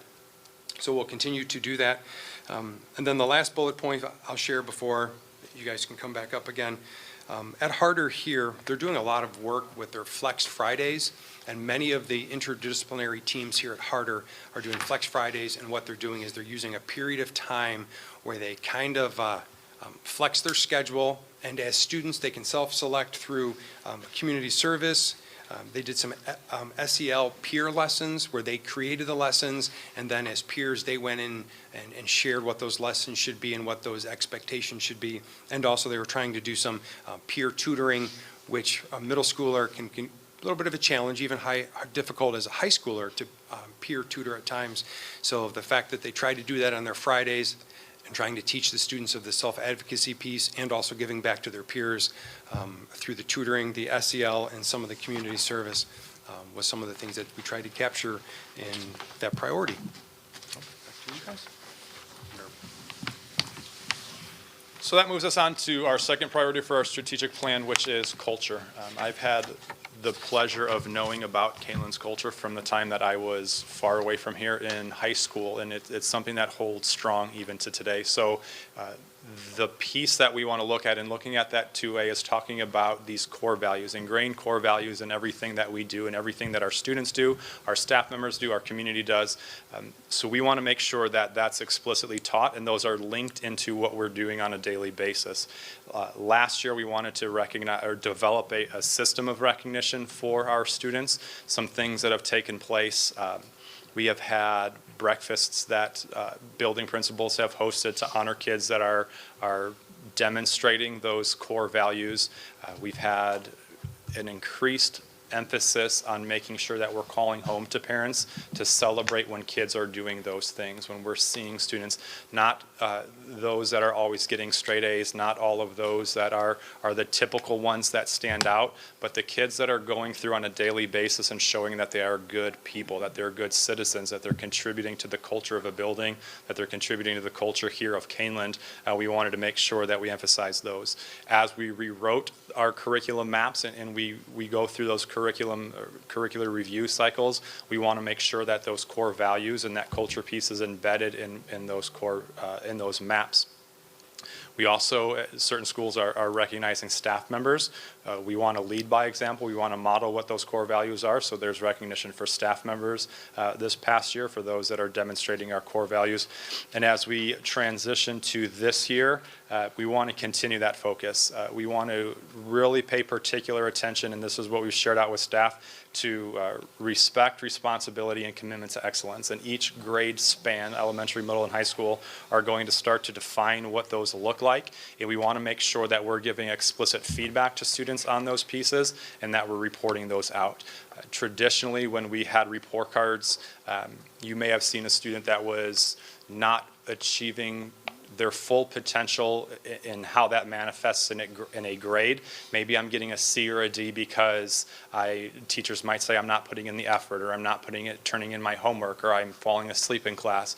Now our academic grades are going to reflect strictly the academics that a student can do, and we are going to be developing a system that monitors and reports out those pieces where I may be getting an A, or I may be hitting all of these standards that are being reported. However, I need to work on, or I'm not quite proficient in my ability to turn in my work. I'm not quite proficient in my ability to collaborate with my classmates. So we're working on weeding those out and having defined academic standards and then defined core value standards at the different grade spans. So that's going to be a good bulk of our work. We have some of our SEL teams, some of our SIP teams are looking at how exactly that work is going to play itself out. Can I ask a question?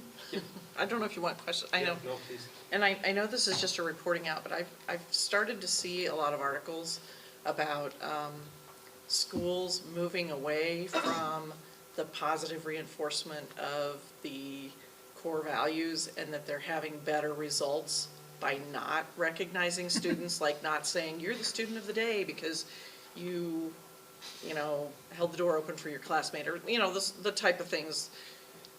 Have you seen those things? Is that a coming trend? Is that, it's like all of, as soon as we put it in our strategic plan, it seems they start and I've seen several articles, and I haven't studied them or anything, so I'm not exactly sure what the. Yep. Speaking from what I know to the positive reinforcement side, I know a lot of schools have gone away from those extrinsic motivators and those, you used to get different trinkety toys or tokens or things for doing positive, good behavior. And what I've seen is more of the celebrations are more mass celebrations. We are going to invite all of these students that are doing well just to recognize it and acknowledge it. The reporting out piece is not going to be so much a celebration as an informative, almost standard-based in that behavioral practice itself. So I don't know if that answers your questions, but it's going to be with every student, each one is going to have that report, so good or bad, not necessarily a rewarding factor, but I know individual schools, some have done that positive reinforcement or that extrinsic motivator, and some have gone away from that. Okay, yeah, because I know in some schools we do things like you get points or Yep. tickets, and you get to participate in a special day or things like that, and I just had started seeing that that's not necessarily the trend, where the trend is moving. And we've moved away from some of those days, like we used to give the Knights tickets, and then the Knights tickets could go to the golf outing and those types of things, not the foundation golf outing, but kids Yeah. golf outing. And we've moved away from that more to highlighting the good news calls on a personal basis. Did you move yourself from point A to point B versus, Sorry. yeah, Versus the expectation of that picking up trash or putting the chairs up that the Knights tickets kind of highlighted before. It's more looking at you as an individual and where's your proficiency towards this expectation of a graduate core value. And so I definitely have seen that shift in some of the programs that we've shifted here at Keeneland as well. Okay, great, thanks. I think, Teresa, I think the other thing along those lines that's interesting is because it's a 4-year strategic plan, I think that's a cycle that's long enough to try to embrace what we can do. And then as trends change and as things change, the other thing that we have done, which was interesting, is as we look year to year, I think some of us took a look back to when we first created Kaneland 2020 to see, because what we really tried to highlight and say was that it was going to be a dynamic plan that was going to shift and change as we needed and what was going to be best for our students. So I think one of the things that we did, we looked back at what it initially looked like and what we were going to do for 4 years and what it actually looks like now. So it's interesting to see that things have changed and what we've done to make sure we stay current and up to date throughout the 4 years. And so as we finish this plan and we go into the next one, those are some of the things I'm sure we'll look at also. Thank you. The next one under pages 11 and 12, as we continue on the culture priority, and again, our 3 priorities were personalized learning, culture, and human resources. We'll do the next 3 on culture, and then Mr. Atkins will do the last 2 on HR. The one I want to focus is the one that's going to be our next board agenda also. I think one of the things we talked about was the board receiving feedback from district advisory committees. So I think in the years that I've been here, we've met with our advisory committees. The board has provided some feedback. So I think as part of this being dynamic, we had advisory committees, we have them, and we're going to have that conversation, and it may look different moving forward. So I think part of what you'll see is that as we have conversations on different topics, they do change to try to stay what's current and what's up to date. And there may be some upcoming changes with those advisory committees also. And then the second piece of the same culture, or culture priority 2 under culture, is the tie-in with the new strategic plan. So one of the things that we may talk about too with our advisory committees is as we get parent input and we get staff input, what should an advisory committee look like? Who should they be advising to? So that will be something as we have the next agenda conversation, and then also as part of the next strategic plan. It'll be interesting to see what that looks like and how we can do that, because one of the things that we've had a lot of conversation on is parent feedback and parent involvement. So I think as we do more things online, send more information out, I think our in-person meetings are becoming less and less attended, fewer and fewer parents at those meetings, because I think they can see a lot of it online, they can see grades, they can see assignments, and they don't need that same interaction. So I think part of that conversation with our committees will be, what do they need to look like to make sure that we get maximum parent involvement and staff involvement. So I'm sure we'll have that conversation in just a few minutes. And with that one, Julianne, priority 3.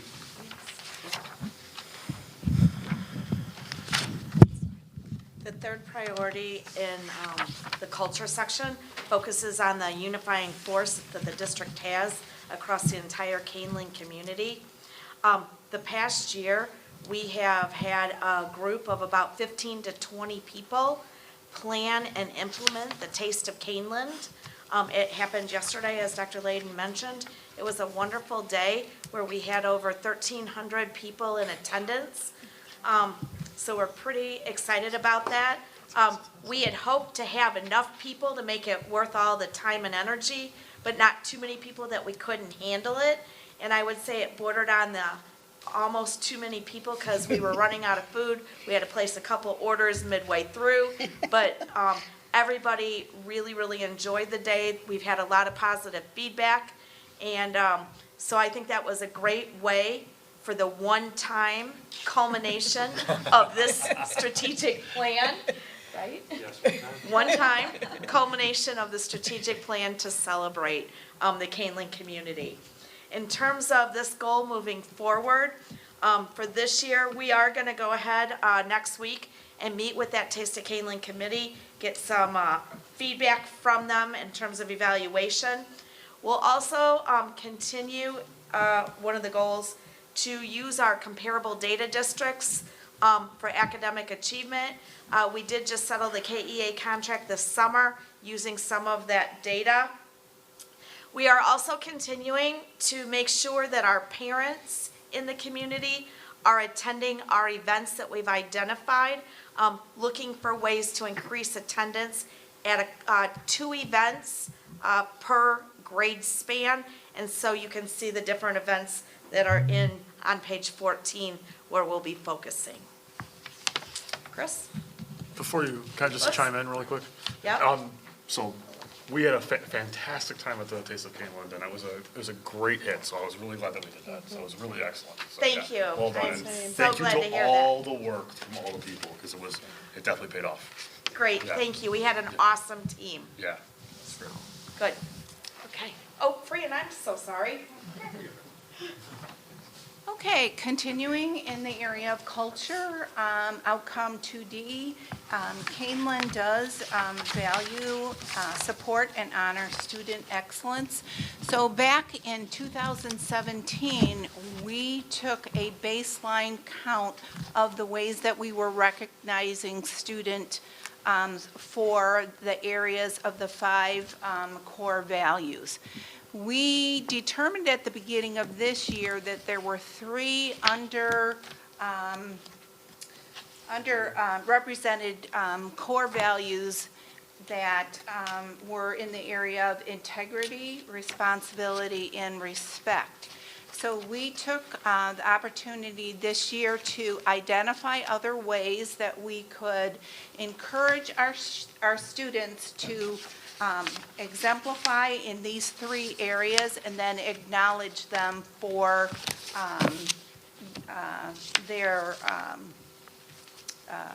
recognize them in these areas.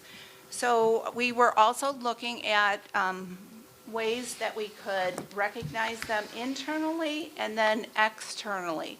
So a couple of the examples that we were able to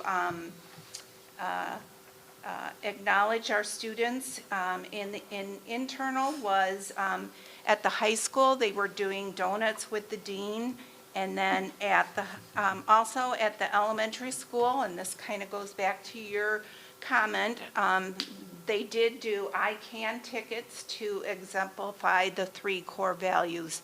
So there is some recognitions that are still going on. Externally, our Harder Middle School provided childcare to KST's PTO, and that was a way of bringing groups together and offering support and acknowledging students for integrity, responsibility, and respect. And then I think it was at the high school, it was Fox Valley Career Center partnered with Wabansi in order to participate in a college signing event. So those are ways that we were looking at partnering with external people within the community, acknowledging our students for various recognitions in those 3 core values. What we look forward to doing this year is to continuing to look for those opportunities to partner internal and external as well, and then also to maintain what we have established to date. Okay. Thank you.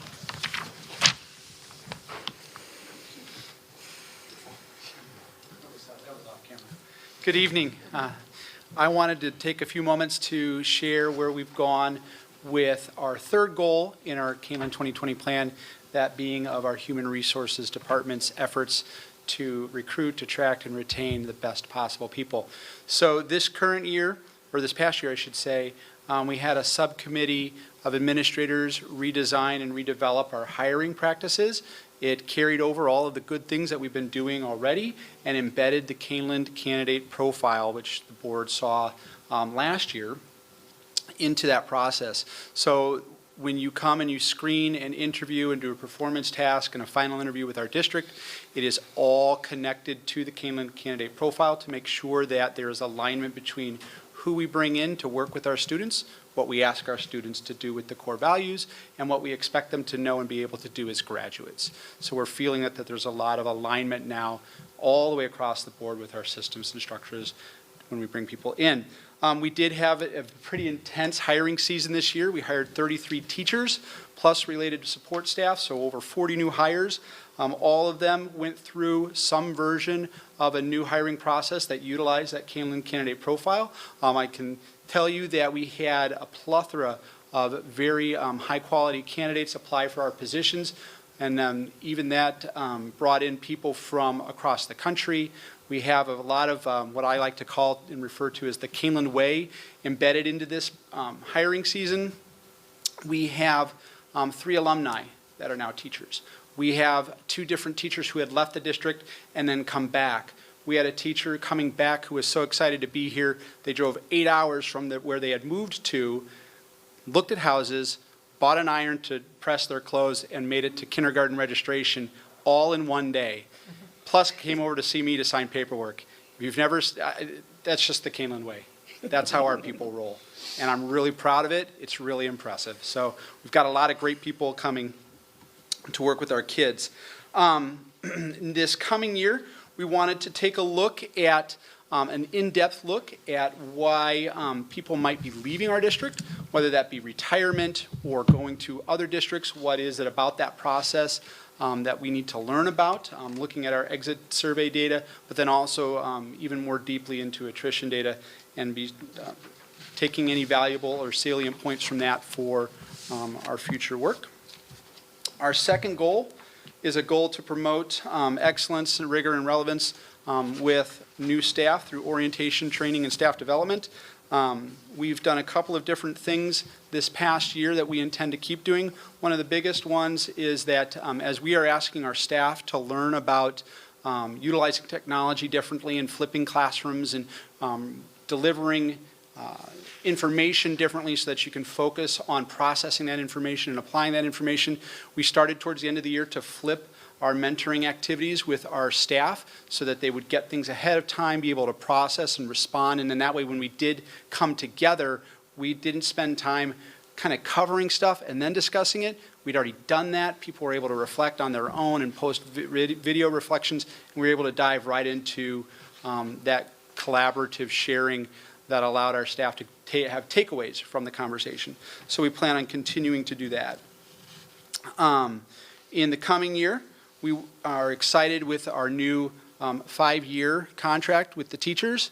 Over the course of that time, we are going to reestablish the mentoring committee and to look at ways to continue to support our teachers during those first 3 years, how to work with all of our related staff, like instructional coaches and intervention coordinators and all the different people that are there to help classroom teachers, and make sure that as we get these wonderful candidates to come back to Keeneland or come to Keeneland, that we're able to then make sure that they feel supported and successful as they acclimate to the classroom here. So we've got a lot of work ahead of us with a newly minted or renewed, I should say, mentoring committee, and we're looking forward to some great work. So, thank you. Thank you. Thanks to all the cabinet members and ad team as we, again, reviewed this each year and updated it. So just kind of a review of the next steps. As you know, it's the last year, as I shared, the last year of the strategic plan, and into the fall, into the winter, more information will come out on the next steps. And also then just for this year, this strategic plan update is in November. The next one is November, comes in on the consent agenda. And then in February, we did the gallery walk for the last 3 years. But if you recall, it's a great experience, but we usually had about 20 to 30 staff and students put on stations. And unfortunately, the attendance, our intended audience of community members and parents was less than the number of presenters that we had. So we felt that that time and that message wasn't as useful as it could be or as purposeful. So one of the things you'll see different this year, those same stations or many of those stations that we are going to have or we're planning to have for a gallery walk, we're going to do it through a video series now. So that way we'll be able to send out the video series, and then hopefully more people will be able to watch it on their own in the leisure or at the timing that works best for them, rather than just a one-stop, one-night shop of celebrating it. We might find a more useful way to spread it out. And then in May, then we'll have a concluding update to the board and the consent agenda. And then we're not sure exactly, we still have to discuss this, if this brochure, the way we've currently constructed it, will capture all 4 years, and then we close Kaneland 2020 and we start the next one. So I don't know if it'll be a smooth segue of here's the old one, here's the new one. We're still trying to process through that, and that'll be part of what the strategic planning committee kind of works through as we set up the next strategic plan. And I assume you'll have metrics on like the gallery walk video, like how many hits you get? Yes. Yeah. Yeah, Okay. kind of as we've done with board meetings too, to see the number of board, or the attendees and the viewers, what topics they view more than others or time frames, but we'll do the same thing there. Anything else? You mentioned in here, and this kind of goes back to you back there, Kaneland bus tour? I'm sorry, so with our new hires, Come up. one of the things that we are doing with our new hires is a blend of district-level, district-wide information and learnings and understandings combined with the grade span specific understandings. And so this year, well, actually I should say last year, the elementary level got together and decided to do a bus tour with our new teachers where they essentially just took them around to all the different schools so that over our 160 square miles, they can see what Kaneland is. Because it's, a lot of people are just like, well, where's Kaneland? There isn't one. There's Caneville, and there's Elburn and Maple Park and everything else. But so they were able to get a sense of the district. This year, they did that, and then they embedded some other components during the bus tour. The second day, they do like CHAMPS training and some curricular training, and the teachers get time in their rooms. But it's really kind of evolving. We've got special T-shirts and music, and it's neat for them to come in, feel comfortable, get to know each other, get to know their cohort of new teachers, and I think it's a great way to see a very large, very cool district. Yeah. They pass a lot of corn on the way. Yeah. So. Yeah. Okay, I just wondered what it was. Yep, no problem. Anything else? No? All right, so let you get to your seat. So J4, discussion and approval of restructuring of the Board of Education advisory committees. Yep, as I Thank you for that. And as I previously shared, I think throughout the past year, if not year and a half, as I oversee the FPC and the CAC, we've had a lot of conversation on what an advisory committee is, what an advisory committee should do, and are those current committees meeting that need, meeting that structure. And also had some board conversation, received board feedback. What I probably will do is see if the board members want to have any additional conversation on that topic, any other feedback, and then I do have a recommendation moving forward. And then any other comments that you'd like to share, then I'll share some final closing thoughts and then answer any questions that you have on our advisory committees and the purposes that they serve and what it might look like moving forward. So comments that were questions? So on the structure you're looking for, are you intending to do it on an as-needed basis, or are you going to continue to have them scheduled certain, once a month for during the year or anything like that? Yeah, I think based on the recommendation, I can share the CAC and FPC, and then Dr. Fuchs, I'll let you share a little bit of the feedback on FAC. But for CAC right now, we've, last spring when we met, we went through the series of all the topics that we've covered and which I think the advisory committee felt like they wanted to advise the board. They wanted to give feedback to the board on a number of topics. And there are a number of topics that I think we do need feedback, either legally and just like discipline committees and curriculum books that we need to do. But then I think just overall, the feedback that's necessary. So I think what we'll do, the recommendation with CAC, I'll sit down with the leadership committee from CAC, but it'll probably cut it from 8 or 9 meetings a year to about 4. And then tailor the topics based on the time of year so that the time that we do meet, there's a lot of great feedback and a lot of structure to it, because I think there are a number of times a number of administrators do come and they share a lot of great information, but a lot of that information is the same information that is shared here at these meetings, and now that they're video recorded, that mechanism I don't think is needed in the same way. Were you going to come in FAC? Sure. Julianne? With regard to FAC, I'm going to talk with them at their first meeting in September and see what direction they want to head. I'm okay with keeping it monthly, but maybe quarterly might be more impactful. One of the topics I don't want to lose are school fees, just because we can continue to get public input on that and neighbors, and just to make sure we're still heading in the direction that the community would want. Otherwise, there's no more bond refunding opportunities ahead of us. So that'll be, I think it's 5 years down the road, 2025 maybe. So in terms of large topics right now, the only other thing I can think of is if we move forward with some strategic planning for spending, that might be a topic where they could give some input. Otherwise, I do spend a lot of time reviewing what we're doing in terms of the budgeting and investments and just things like that, that are pretty typical topics from year to year where they get updates. Which they could also get from the video. They sure can, because it's typically follows the board meeting, and they can certainly watch the video as well. So you're absolutely right. And I'll mention that and see if that kind of, how that works. Well, I think with the CAC also, there were, as part of the committee, anybody could attend at any time, but to become a member, you had to apply from January through March. So and then it comes to the board every spring, and then the next year, those cycle of members attend. And I think what we do lose at times, based on the topics, might be a variety of input, because the 20 people that we have is the input that we're going to get. So I think part of our conversation will be the flexibility of the committee.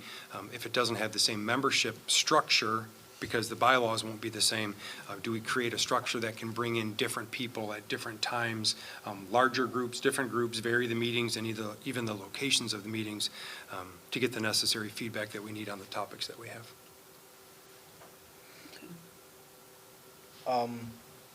So ultimately, your goal will be to try to give out potential timeframes and/or dates. I mean, I if I were one of the community members, I'd like to at least pre-plan as well. And I don't know when those, at least the timeframe, so therefore I can plan ahead, if you will. Is that the potential strategy? as well? Yeah, that's a great question, Pedro. One of the things that we talked about with Kelly Vose was I was going to give her a call after the meeting, after the board took action, and then plan what those dates would be, and then we can publicize those dates through parent communication, through principal communication, the KCN, and then just discuss and share what the change in the structure is for CAC, FPC, and then FAC.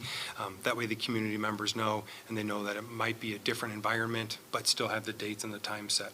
So it's still probably follow the same 4 of the same dates from last year, or 3 of them, depending on if we meet quarterly or every other month.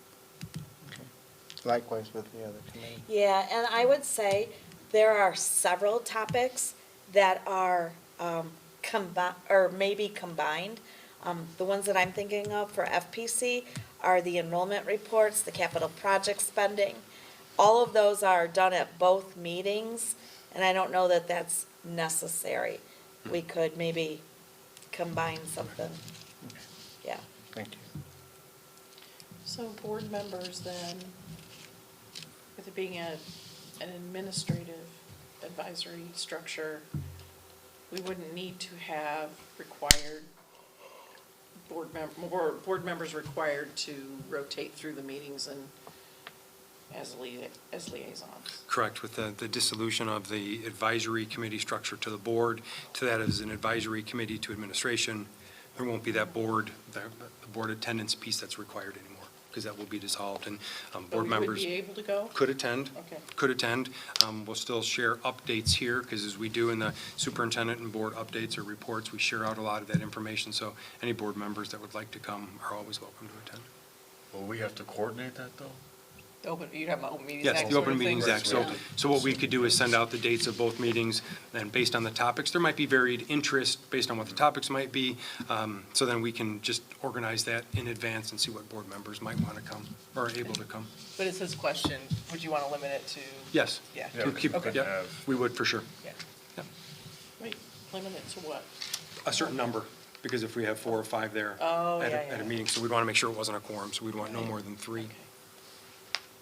So we'd have to let you know for comment, Yep. right? Because, First come, And- first served. or someone's gotta go. First comer, first one in the door gets to stay. But no, we'll send the topics out too, and then that way we can just provide the updates here and see who's interested or available.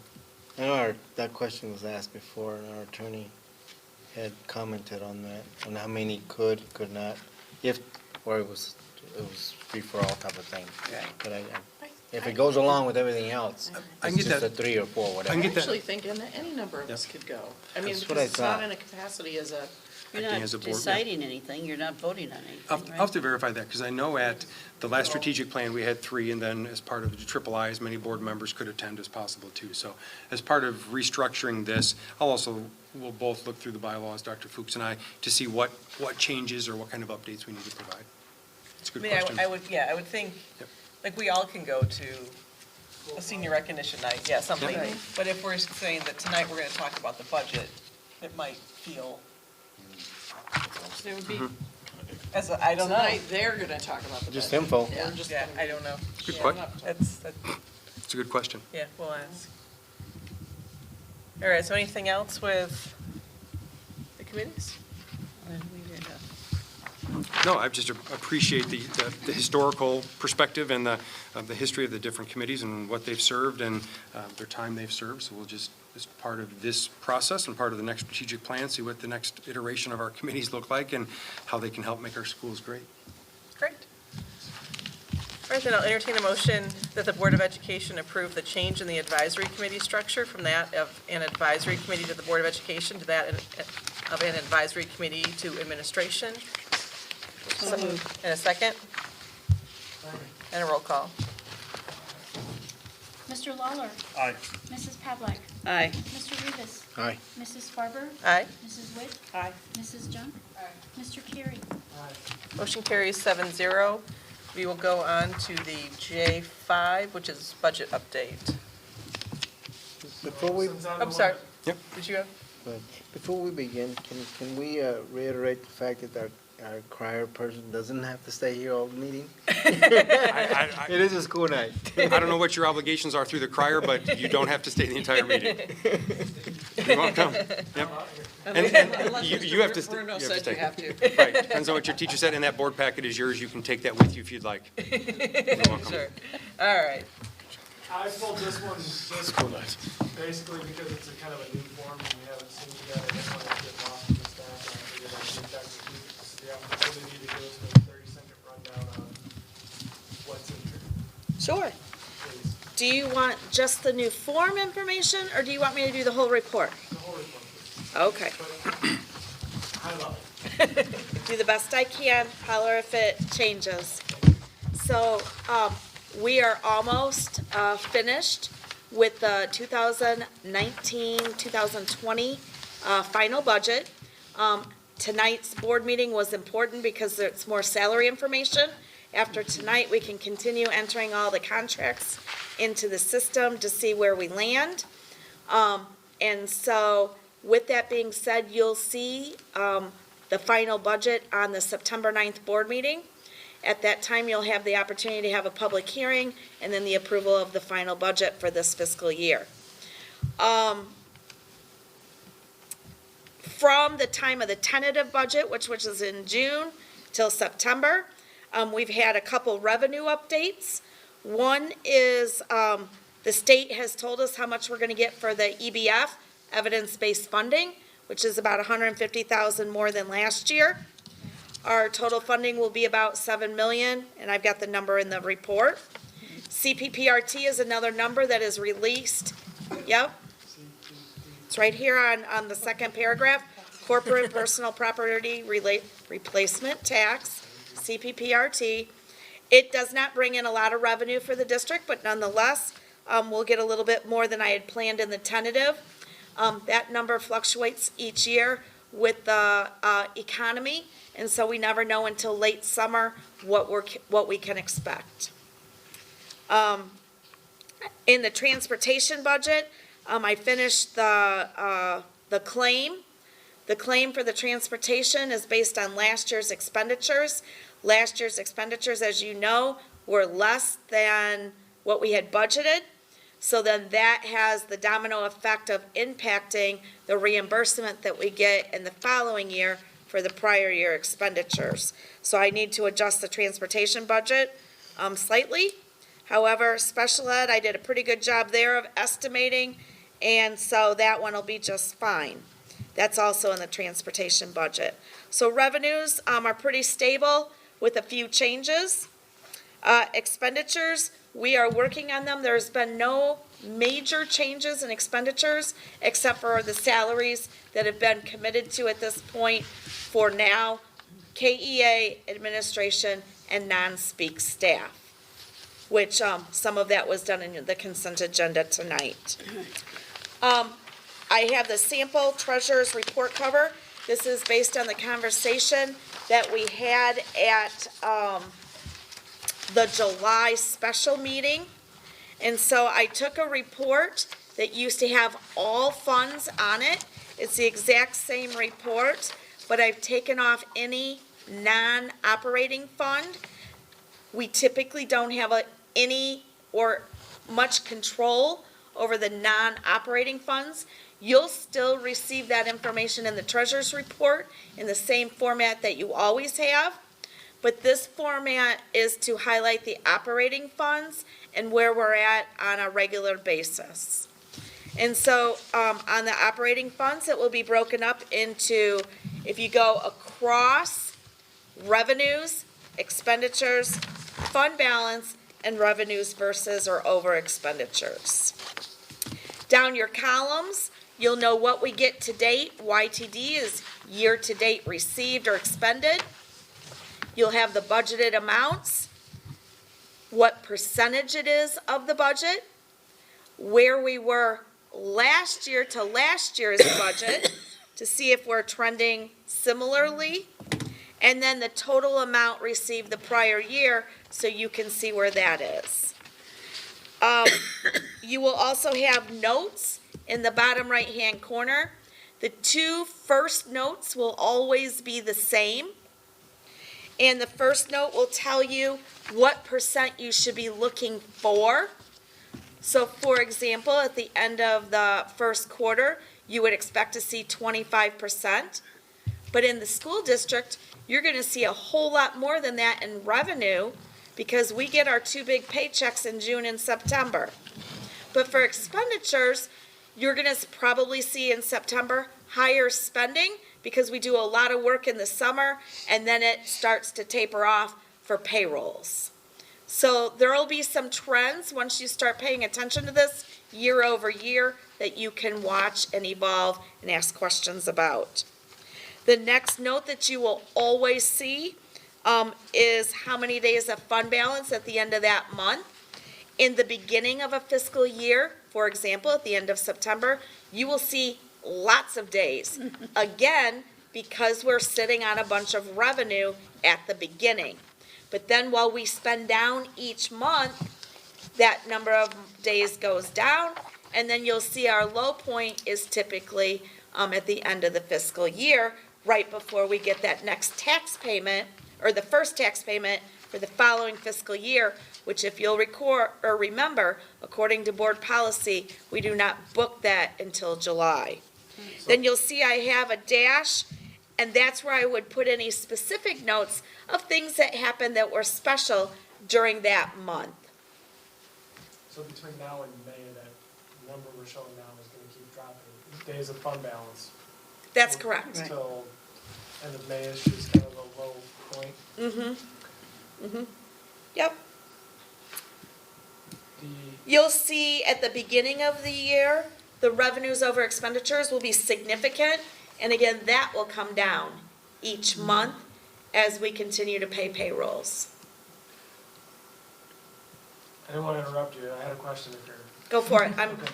all set. One of your summary points is. Yep, I was just gonna go back to the summary. Are you ready? I'll do that right now. We did receive cash in hand on August 13th, the fourth categorical payment from last fiscal year. So at this time, the state is currently caught up. Our auditors will accrue that payment back to last year because it was within 60 days of the close of the fiscal year, and that payment was about $1 million. The next payment, it's 4 quarterlies, the next payment or the first payment for the 1920 year will be vouchered by ISB on September 30th, and I haven't heard when we may or may not receive that yet. And then lastly, which is what I started with, is I'll present the final budget to you on September 9th. Go ahead, Ryan. You answered my question. Okay. I was wondering if it was going back, if it was getting booked. Yep. Last year. Yep. That pushes our surplus. Yeah, it does. And Dr. Layden, there's a plan at some point coming to. September 30th, Thank you. the September 30 board meeting. You can read your mind. Yep. All righty, and this is informational, so there's no action. Are there any other questions with the new J5? What's coming on the 30th? So a plan on what we're gonna do with all that money. Yeah. All right, would that be the appropriate time to ask what the savings that were the different schools saved and hence gave us the extras that we talked about a couple meetings back? I had a question with that, whether we left them at the same spot or we reduced them, those funds that we allow those schools Okay, to. yeah, Julianne can answer that I quickly. can answer that right now. Yep. We left them at the same spot. However, we've already had discussions about how they're budgeting with that money and how they'll be spending it. We had a lengthy discussion on that last week. Okay, cool. Yep. I didn't want to shortchange them, at the end of the day. They've got what they Thank you. need. Thanks. Thank you. You bet, thanks. All right, so we will move on to superintendent board reports. Yeah, with the opening of school, there's a lot of those that were already shared. So the only one that I can briefly touch base on the meeting, the one committee that met was the foundation, Keeneland Foundation, and we reviewed our fundraising efforts and how we did in the spring fundraiser, and then possible plans as we move forward. I know one of the board topics that the board has brought and asked for a topic for future agenda is our work and our development of 501c3s, what we do within the district, and we have more of that conversation with the foundation and with those bylaws. So as we expand that conversation and maybe have a recommendation or move forward with what that foundation will look like, we'll also provide the update of our status of 501c3s across the district. So other than that, all the other updates I would have shared, I shared as part of the opening at the start of school. Great. So thank you. I don't have any. All right. Anything from board members? No? Topics for future agendas? Maybe? Nope. Second opportunity for public comment? Public comment? We'll keep going. All right, I gotta flip my page, 1 second. So we do have executive session tonight, but there will be no action taken following executive session. So when we go into closed session, the recording of tonight's meeting will be concluded. So tonight, we're going to executive session for the appointment, employment, compensation, discipline, performance, or dismissal of specific employees of the public body or legal counsel for the public body, including hearing testimony on a complaint lodged against an employee of the public body or against legal counsel for the public body to determine its validity. Is there a motion to go into executive session for this reason? In a second? Second. And a roll call. Mrs. Havlack? Aye. Mr. Rivas? Aye. Mrs. Barber? Aye. Mrs. Witt? Aye. Mrs. Junk? Aye. Mr. Carey? Mr. Lawler? Aye. Motion carries 7-0.